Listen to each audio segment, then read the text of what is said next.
Introduction.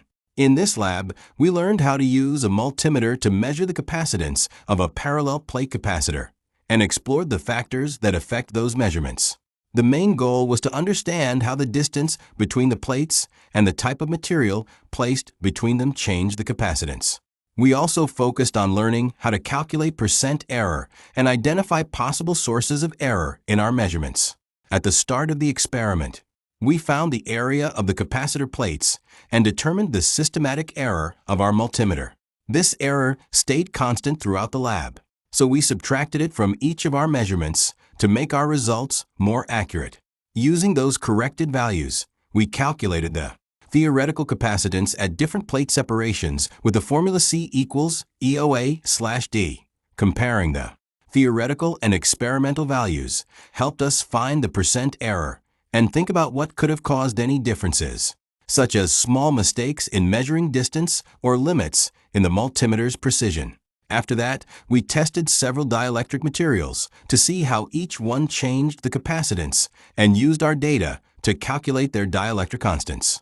Finally, we placed two different dielectrics between the plates at the same time to see how they acted together, which is similar to having two capacitors connected in series.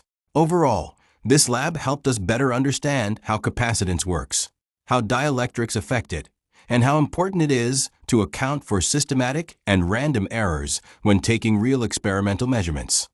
In this experiment, we use a few basic tools to measure and analyze capacitance.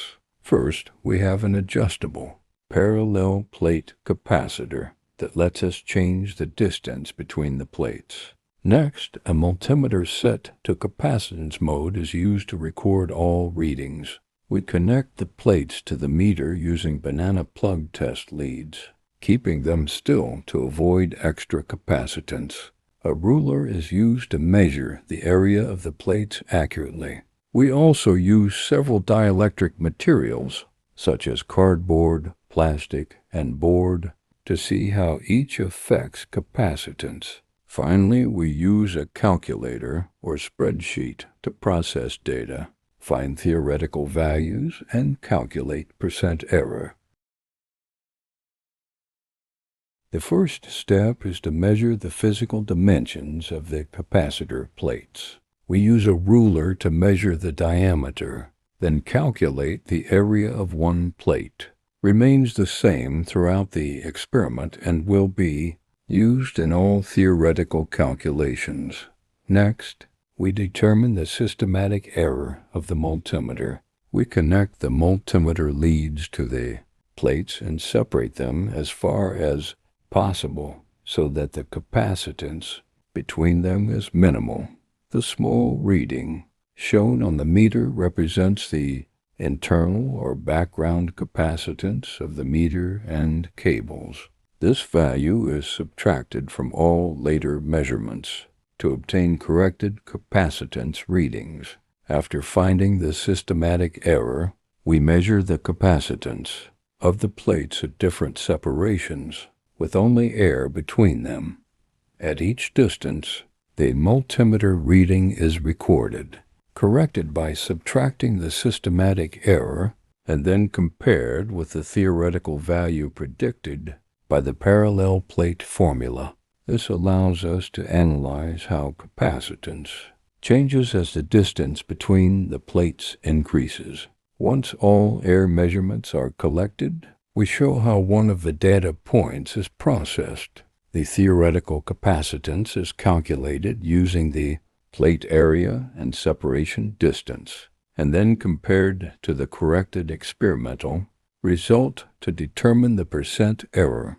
This demonstrates how closely our measurements agree with the theoretical prediction. Next, we place each dielectric material between the plates and bring the plates as close together as possible without touching the dielectric. For each material, we record the corrected capacitance using the same process as before. After measuring each dielectric individually, we test the effect of placing two different dielectrics together between the plates. One dielectric is placed on top of the other so that both are in contact with the plates. This setup acts like two capacitors connected in series. We then measure the total capacitance and compare it to the theoretical equivalent values calculated using both the measured capacitances and the dielectric constants. With all measurements completed, we review the tables containing the corrected capacitances, the calculated dielectric constants, and the percent errors for each configuration. Hello, my name is Said Gregorio Canton, and today I will go over the data analysis for lab number 4 in the electromagnetism lab, capacitance. This lab needed a quick setup before doing our calculations since various equations required us to know the dielectric constant in a vacuum, which was given, and also the area of the capacity of the disks that we will use to measure capacitance. This was easily calculated with simple measurements on the lab. And then we also needed to know the systematic error of the capacitance that we will measure with the multimeter. This was done basically putting the disk as far away as possible, max length, and then recording whatever capacitance the multimeter gave us. First, we calculated theoretical capacitance, basically using our area, the constant, and dividing it by the various lengths that we're giving over here on the top of the table. 1 millimeter, 3 millimeters, and so on, obviously converted into meters to correlate with the already established unit of measurements for area. These theoretical values were given as follows. Then we would have to compare them with the actual experimental values that will be given with the multimeter. Firstly, we measured whatever the multimeter gave us at those specific lengths. We had the discs 1 millimeter apart, 3 millimeters apart, and so on. We got these values over here, and then we have to correct the values with the systematic error that we measured before. Basically, it was just getting these values and subtracting the systematic error from it. This gave us a corrected capacitance that was far closer to our theoretical value. In this sense, to measure our percent error, we basically had to put our theoretical value from before and then subtract the corrected capacitance and then just divide that by the theoretical value again and multiply that by 10. We got these values over here. As we previously saw, the values tended for the percent error tended to go down. So we went over into the next part of our lab, that was the capacitance and the dielectric constants. We had three materials. It was a plastic, a cardboard, and just a board that we had to place in between the two discs. These materials had varying distances that were basically their thickness, and therefore would give us a capacitance with the multimeter. This capacitance, we also had to subtract the systematic error to get a corrected capacitance. And with such values, we were able to calculate the dielectric constants for each material. Plastic gave us 16.48, cardboard gave us 12.4, and just the board gave us 14.97, using this equation over here. Lastly, we were tasked with making some assumptions. We were to choose two materials to place together, sandwich them basically in between the two discs, and measure the capacitance, these two dielectric materials. We assumed that the capacitance would go up since these two materials would be multiplied and added basically as we see in these equations over here. Both of them give us capacitance just in varying form. One basically using the capacitance that we measured, corrected capacitance, and the other one using the constant, the dielectric constant that we basically calculated before. As you can see, here are our calculations for each of these values, and they seem to be pretty close together. Now, for the rest of our lab, we just have to compare these two values, measuring the capacitance with the multimeter with these two dielectric materials, the plastic and the cardboard, smashed together close as possible in between the two discs.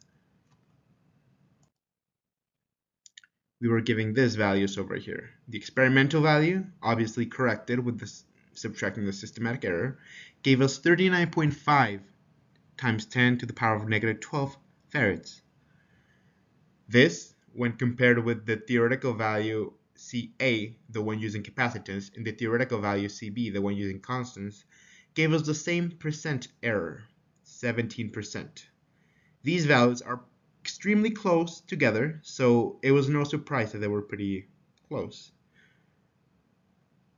That would be everything for our lab data analysis. Thank you so much for watching.